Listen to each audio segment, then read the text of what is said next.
जय हिंद बच्चों। इस वीडियो लेक्चर में हम बात करेंगे इलेक्ट्रॉनिक कॉन्फ़िगरेशन की। और जो इलेक्ट्रॉनिक कॉन्फ़िगरेशन की हम बात करेंगे वो क्लास 9th का बेस्ड होगा। बेसिकली जब हम हायर क्लास में रीड करते हैं, 11th हो, 12th हो या अदर क्लासेस हो, तो वहाँ पर इलेक्ट्रॉनों को अरेंज करने के लिए हमारे पास होता है 1s2, 2s2, 2p6। कुछ इस तरीके का सीक्वेंस हमें देखने को मिलता है। बट जब हम बात करते हैं क्लास 9th में, तो क्लास 9th में ये सीक्वेंस नहीं होता है और आपके लिए इम्पॉर्टेंट है, इसलिए आपको अगर आप 9th क्लास में हैं तो पढ़ना आपके लिए मस्ट हो जाता है। अब यहाँ पर इम्पॉर्टेंट थिंग समझेंगे, इलेक्ट्रॉनिक कॉन्फ़िगरेशन का सेंस क्या होता है, मीनिंग क्या होता है कि what is the meaning of electronic configuration. जब आप बोर एटॉमिक मॉडल रीड करते हैं तो वहाँ पर आपको बताया जाता है कि जो न्यूक्लियस होता है, न्यूक्लियस आपका कहाँ पे होता है, सेंटर में होता है। और उस सेंटर के अराउंडिंग क्या पाई जाती हैं, सेल्स पाई जाती हैं, जिसको हम लोग ऑर्बिट भी बोलते हैं। तो देखो यहाँ पर आपके रिप्रेजेंट की गई हैं जो सेल्स हैं। यहाँ पर n=1, n=2, n=3, n=4, n=5। और इसी को अगर 1 है तो क्या हम क्या बोलते हैं, के सेल बोलते हैं। नेक्स्ट हमारा एल सेल बोला जाता है, एम सेल बोला जाता है, एन सेल बोला जाता है, ओ सेल बोला जाता है। और इसी को जो आपको हम सेल बोल रहे हैं, दैट मीन्स ये न्यूक्लियस के अराउंड क्या है, सेल हैं। इसी सेल को हम क्या बोलते हैं, एक दूसरा नेम इसको देते हैं, ऑर्बिट बोलते हैं। अगर आपसे ऑर्बिट बोला जाए तब भी आपका सेल ही होगा। और तीसरा क्या होता है, एनर्जी लेवल बोलते हैं। तो आपको क्या समझना है कि न्यूक्लियस के अराउंड क्या है, सेल्स हैं और ऑर्बिट है और क्या है, एनर्जी लेवल है। इसकी 3 नेम्स हैं। एक्चुअल में इलेक्ट्रॉनिक कॉन्फ़िगरेशन का मीनिंग होता है कि जो आपके पास सेल्स हैं उन सेल में इलेक्ट्रॉनों का अरेंजमेंट। कि जो फर्स्ट सेल है वहाँ पर हमें इलेक्ट्रॉनों का अरेंजमेंट देखना है। सेकेंड सेल में इलेक्ट्रॉनों का अरेंजमेंट का अब्सेंस क्या होगा कि जो पर्टिकुलर सेल हैं उनमें कितने मैक्सिमम इलेक्ट्रॉन फिल किए जा सकते हैं।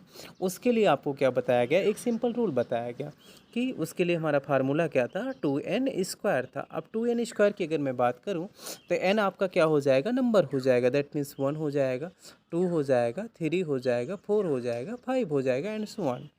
अगर मैं आपसे बात करूं कि इस पर हमें वैल्यू रखना है तो 2n² को आप देखेंगे और इस पर जब n की का प्लेस क्या रखेंगे, 1 रखेंगे, तो यहाँ पर आपको निकल के क्या आएगा, जब आपका 1 हो जाएगा, 2 × 1 का स्क्वायर कर लो तो यहाँ पर वैल्यू क्या आ जाएगी, आपकी 2 आ जाएगी। दूसरी कंडीशन में जब आप क्या करेंगे, 2 × 2 का स्क्वायर करेंगे तो यहाँ पर क्या आ जाएगा, 8 आ जाएगा। तीसरी कंडीशन में क्या करेंगे आप, जब 2 × जब n की वैल्यू आप 3 रख रहे हैं, 3 का स्क्वायर करेंगे तो क्या आ जाएगा, 18 आ जाएगा। तो कुल मिला के आपको क्या करना है, n की वैल्यू ऐसे रखते चले जाना है। आपको ये मालूम पड़ जाएगा कि जो हमारे पास सेल्स हैं या ऑर्बिट हैं, किस में कितने इलेक्ट्रॉन हमें फिल करने हैं। तो जो आपका फर्स्ट सेल है जिसको हम के सेल बोलते हैं, उसमें मैक्सिमम आप 2 इलेक्ट्रॉन रख सकते हैं। उसके बाद हमारा आता है एल सेल, एल सेल में मैक्सिमम आप 8 इलेक्ट्रॉन रख सकते हैं। उसके बाद हमारा आता है एम सेल आता है, इसमें मैक्सिमम आप 18 इलेक्ट्रॉन को फिल कर सकते हैं। और अगर इसके आगे हम जाने का प्रयास करते हैं, दैट मीन्स जब आपका सेल नंबर 4 की हम बात कर लें तो यहाँ पर आपका क्या हो जाएगा, जैसे 2n² है आपका, तो ये क्या रखेंगे, n के प्लेस पे जब आप 4 रखेंगे तो हो क्या जाएगा, 4 का स्क्वायर क्या करेंगे, 16 हो जाएगा। और 2 से जब मल्टीप्लाई कर देंगे तो क्या हो जाएगा, 32 हो जाएगा। तो कुल मिला के हमें ध्यान में रखना है कि हमारे पास जो सेल्स हैं उसमें नंबर ऑफ इलेक्ट्रॉन क्या हैं, आपकी फिक्स है। अगर आपके पास के है, के, एल, एम, एन, तो अभी हमने कैलकुलेट किया कि इन सेल्स में मैक्सिमम कितने इलेक्ट्रॉन को हम रख सकते हैं। तो यहाँ पर देखेंगे, जैसे ये हमारे पास सेल्स हैं।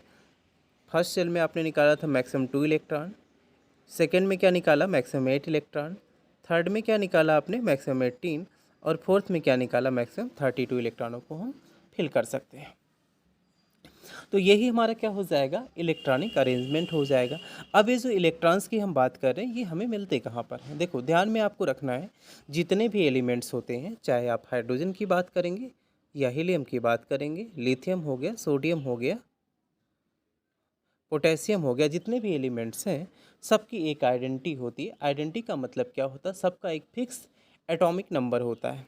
तो मैं अगर बात करूं यहाँ पर आपसे कि मेरे पास सोडियम है, तो देखेंगे सोडियम का जो एटॉमिक नंबर क्या होता है वो 11 होता है।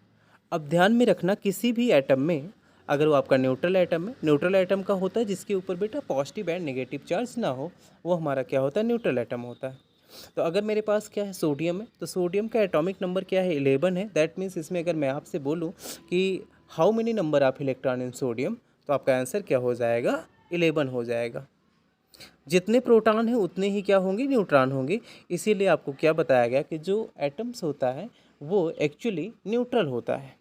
तो अब मैं आपको कुछ इलेक्ट्रॉनिक कॉन्फ़िगरेशन करके दिखा रहा हूँ कि आप इलेक्ट्रॉनिक कॉन्फ़िगरेशन करेंगे और वहाँ से फाइंड आउट करेंगे कि कैसे हमें लिखना है, क्योंकि ये आपके एग्ज़ाम के लिए इम्पॉर्टेंट होता है। तो यहाँ पर देखेंगे हम कुछ एलिमेंट्स की बात कर रहे हैं। जैसे आपके पास कंसीडर दैट कि आपके पास सोडियम ही है। सबसे पहले हम सोडियम ले लेते हैं। तो सोडियम का जो एटॉमिक नंबर होता है वो कितना होता है, 11 होता है। अच्छा, कौन कौन से हमारे ऑर्बिटल होते हैं, के, एल, एम, एन। बेसिकली आपको अभी इतना पढ़ना है। इन्हीं में क्या करना है, हमें इलेक्ट्रॉनों को फिल कर देना है। तो हो क्या जाएगा, इलेक्ट्रॉनों को जब आप फिल करना चाहेंगे तो देखेंगे यहाँ पर कितना है, 11 है। अभी मैंने आपको बोला कि के में मैक्सिमम 2 इलेक्ट्रॉन फिल कर सकते हैं, तो के में हमारा क्या हो गया, मैक्सिमम 2 इलेक्ट्रॉन हो गया। एल में मैक्सिमम कितने इलेक्ट्रॉन हम फिल कर सकते हैं, 8।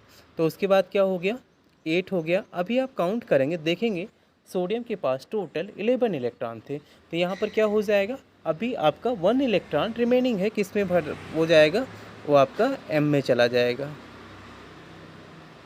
ये आपका इलेक्ट्रॉनिक कॉन्फ़िगरेशन किसका हो गया, सोडियम का हो गया। अगर इसके बाद मैं दूसरा एलिमेंट लेता हूँ जो हमारा मैग्नीशियम है, और मैग्नीशियम का एटॉमिक नंबर क्या होता है, 12 होता है। तो 12 इलेक्ट्रॉनों को हमें फिल करना है, उसके लिए हम कैसे करेंगे, तो देखेंगे वो कंडीशन तो ऑलरेडी फिल है कि हाँ, के में हमें मैक्सिमम कितने इलेक्ट्रॉन रखने हैं, 2 रखने हैं। एल में कितने रखने हैं, 8 रखने हैं। अब देखेंगे 2 + 8 कितना हो गया, 10 इलेक्ट्रॉन हो गए। टोटल आपके पास कितने हैं, 12 है। तो हो क्या जाएगा, यहाँ पर 2 इलेक्ट्रॉन्स हम फिल कर देंगे, किस में, एम वाली सेल में फिल कर देंगे। नेक्स्ट मैं आपको एक अनदर एग्जांपल की बात करता हूँ। जैसे हमारे पास क्या है, एल्यूमिनियम है। तो एल्यूमिनियम का एटॉमिक नंबर आप जानते हैं 13 होता है। तो क्या हो जाएगा इसका, अगर मैं लिखना चाहूँ तो आपका हो जाएगा 2, 8, 3। आपको इन बातों को ध्यान में रखना है जब आप इलेक्ट्रॉनिक कॉन्फ़िगरेशन राइट करते हैं।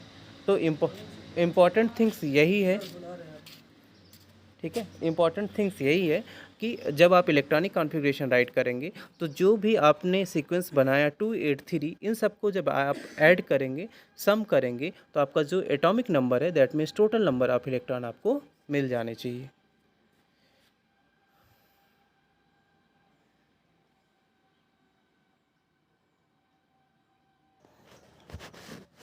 तो हम लोग किसी भी एलिमेंट का इलेक्ट्रॉनिक कॉन्फ़िगरेशन राइट कर सकते हैं। यहाँ पर मैंने एक टेबुलर फॉर्म में आपको दे दिया है। जब आप इसको चेक करेंगे, देखेंगे जैसे हाइड्रोजन है, तो हाइड्रोजन का एटॉमिक नंबर 1 होता है, और इसका इलेक्ट्रॉनिक कॉन्फ़िगरेशन करेंगे तो 1 है तो किस में जाएगा, फर्स्ट वाली सेल में जाएगा, के में जाएगा, 1 हो गया। हीलियम का 2 होता है, तो देखो फर्स्ट सेल में मैक्सिमम इलेक्ट्रॉन कितने जा सकते हैं, 2 जा सकते हैं, तो ये आपका 2 हो गया। उसके बाद लिथियम पे हम लोग आते हैं। तो लिथियम में देखेंगे, लिथियम का जो एटॉमिक नंबर है वो 3 है। तो क्या हो जाएगा आपका 2, 1 हो जाएगा, क्योंकि फर्स्ट सेल में आपको ध्यान में रखना है कि 2 से मैक्सिमम इलेक्ट्रॉन नहीं ले जाने हैं। अगर 2 से प्लस होता है तो उसको हम कहाँ पे ले जाएंगे, नेक्स्ट सेल में इंटर करा देंगे। नेक्स्ट हमारा बेरिलियम है। बेरिलियम का एटॉमिक नंबर 4 होता है, तो क्या हो जाएगा, 2, 2 हो जाएगा। नेक्स्ट ऐसे 5 है, क्या हो जाएगा, 2, 3 हो जाएगा। कार्बन है, क्या हो जाएगा, 2, 4 हो जाएगा। इसी सीक्वेंस में हम लोग इलेक्ट्रॉन्स को फिल कर देंगे। आई होप आपको समझ में आया होगा कि इलेक्ट्रॉनिक कॉन्फ़िगरेशन कैसे हम करेंगे और उसका करेक्ट वे क्या होगा। अगर आपके पास कोई क्वेश्चन होता है, कोई डाउट होता है, तो आप उसको शेयर कर सकते हैं, बता सकते हैं, जिसका आंसर हम आपको वीडियो फॉर्म में बहुत जल्द दे देंगे।